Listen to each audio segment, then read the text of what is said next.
Friends, வணக்கம். நான் இன்றைக்கி மைதா பிஸ்கெட் வந்து செய்யலான்னு நினைக்கிறேன். டைமண்ட் பிஸ்கட்னு கூட சொல்லலாம். இந்த ஸ்கொயரில் இப்போ அதுக்கு தேவையான பொருட்கள் என்னென்னு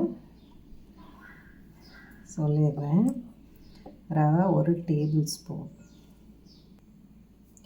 மைதா வந்து 1 கப்,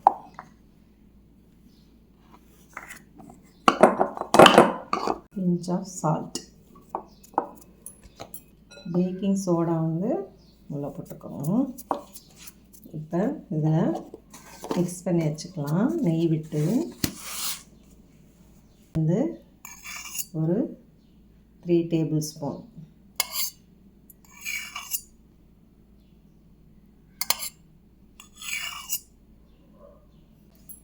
மிக்ஸ் பண்ணிக்கலாம். இதை மிக்ஸ் பண்ணிவிட்டு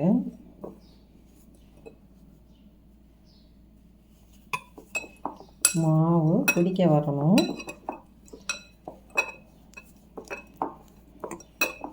அதாவது 1/8 கப்பு, அதாவது 1/4 கப்பில் பாதி வந்து நெய் சேர்த்துக்கலாம். அதில் 1 கப் மாவுனால பிடிக்கிறதா. இப்போ 1/4 கப்பு வந்து சர்க்கரை, 1/4 கப்பு வந்து தண்ணியும் பாலும் மிக்ஸ் பண்ணிக்கலாம். இல்லை 1/4 கப்பு சர்க்கரை எடுத்துருக்கேன். இப்போ இதில் 1/4 கப்பு தண்ணி விட்டுக்கலாம், இல்லைன்னா 1/4 கப்பு பால் விட்டுக்கோங்க. 1/4 கப்பு தண்ணி, இதை நல்லா மிக்ஸ் பண்ணி விட்டுக்கலாம்.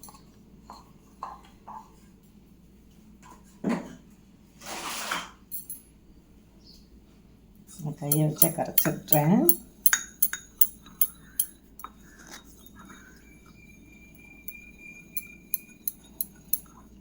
இல்லைன்னா நீங்கள் பவுடர் சுகராக போட்டு மாவோடு சேர்த்து போட்டு பிசைஞ்சிக்கலாம்.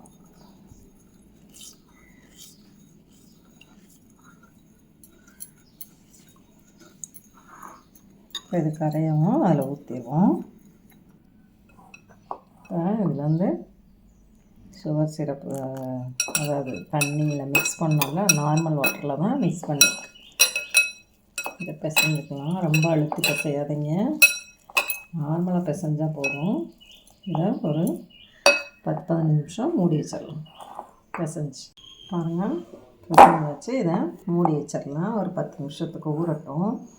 ரவை போட்டிருக்கோம் இல்லையா. இப்போ 10 நிமிஷம் ஆயிடுச்சுங்க. நம்ம இதை உருட்டிடலாம்.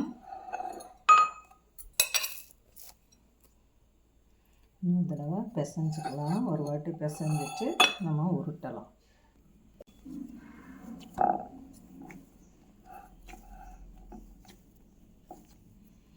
இப்போ லேசாக மாவு தூவி நம்ம உருட்டிக்கலாம். கட் பண்ணி எடுத்து ரெடி பண்ணி வச்சுக்கிட்டு நம்ம ஆயிலில் சூடு பண்ணிவிட்டு போட்டு பொரிக்கலாம். நான் உங்களுக்கு கம்மியாக தாங்க காமிச்சிருக்கேன்.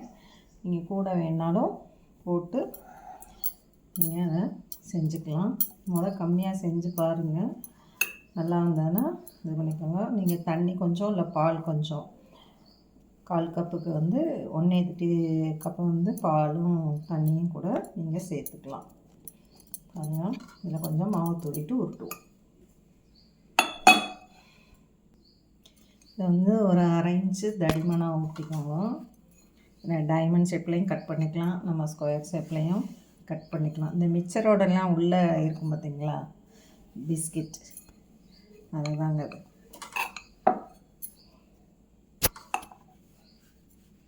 உருட்டிட்டு பார்க்கலாம். பாருங்கள், நான் இது இவ்வளோ தடிமனாக கட் பண்ணியிருக்கேன். சரி, உருட்டியிருக்கேன். இதை கட் பண்ணிடுவோம்.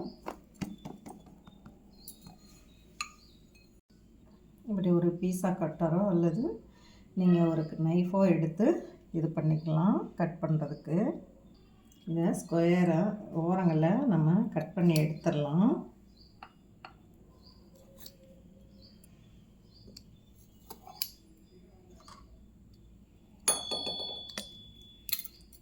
பண்ணி எடுத்துருங்க.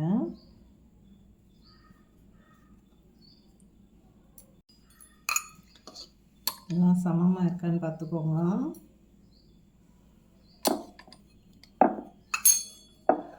இப்போ இதை நம்ம கட் பண்ணலாம். சின்ன சின்ன லைன் போட்டுக்கோங்க.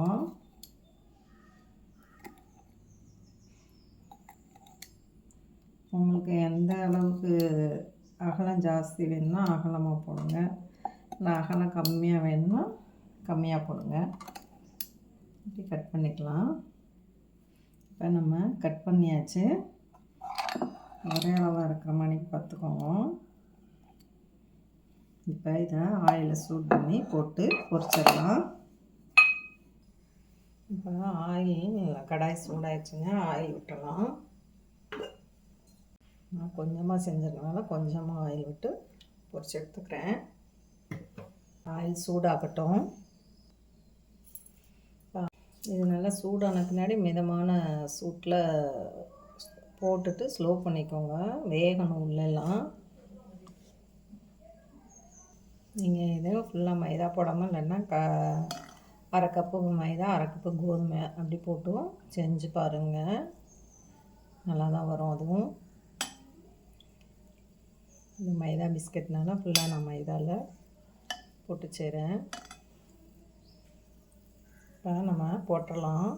கையில் எண்ணெய் பற்றாமல் போடுங்க, மெல்லமாக போட்டுடுங்க.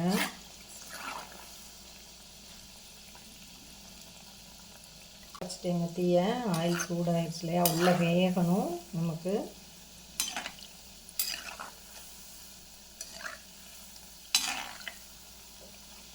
நல்லா கலகலன்னு சத்தம் வந்த பின்னாடி எடுங்க. கலர் சேஞ்ச் ஆகணும். நல்லா வெளியே கிறிஸ்பாக இருக்கும், உள்ளேயும்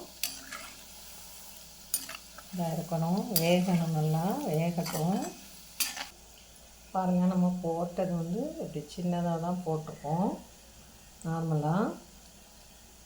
பார்த்திங்களா, இது உயரமாக எவ்வளோ திக்காக ஜாஸ்தியாக வந்திருக்குன்னு பாருங்கள். ஒரு மடங்கு கூட தான் வந்திருக்கு. நீங்களும் இந்த ஃபெஸ்டிவல் சமயத்தில் செஞ்சு பாருங்கள். வீட்டிலையே நம்ம செஞ்சு குழந்தைங்களுக்கு கொடுக்கலாம்.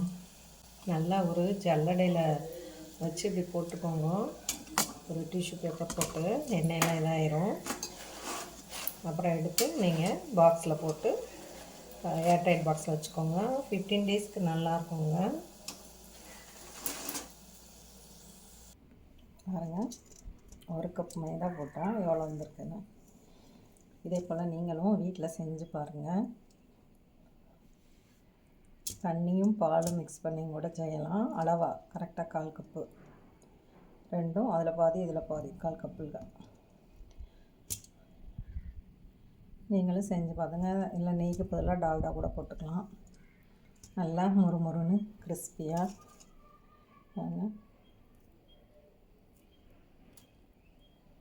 உள்ளே எப்படி வெந்திருக்குது. சூடாக இருக்குது. இன்னும் ஆறிச்சுன்னா இன்னும் நல்லா முறுமுறுன்னு இருக்கும். நீங்களும் செஞ்சு பார்த்துட்டு எப்படி இருக்குன்னு சொல்லுங்கள். செல்வி டெலா சேனலுக்கு லைக் பண்ணுங்கள், ஷேர் பண்ணுங்கள், கமெண்ட் பண்ணுங்கள். தேங்க்யூ ஃபார் வாட்சிங்.